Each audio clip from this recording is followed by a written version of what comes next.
The first thing that's beyond the job description is ability to effectively communicate between the various stakeholders.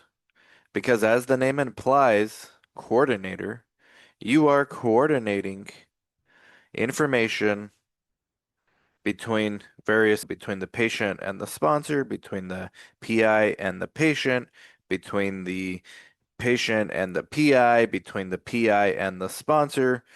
You're coordinating all this stuff, not to mention all the other vendors. And you're also a conduit of information and hopefully an asset to your team at the site. This excellent communication skills. You have to understand how to communicate with all those stakeholders. And you don't communicate the same way to a patient as you would to a sponsor.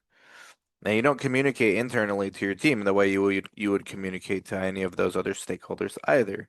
So you have to be able to understand the language when it comes to the industry-facing side of your job, but be empathetic when it comes to the patient-facing side. And that's not easy. The successful coordinators do this well. Even if they do the other part of their job just at a mediocre data entry, query resolution, IP, they communicate well to these three stakeholders, they're a keeper and they end up being successful in the industry.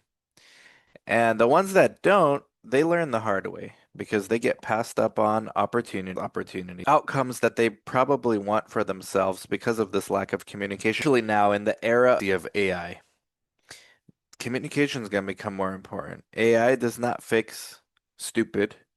AI does not cure a lack of common sense. And AI cannot communicate on your behalf. And when it does, it's not going to be the same.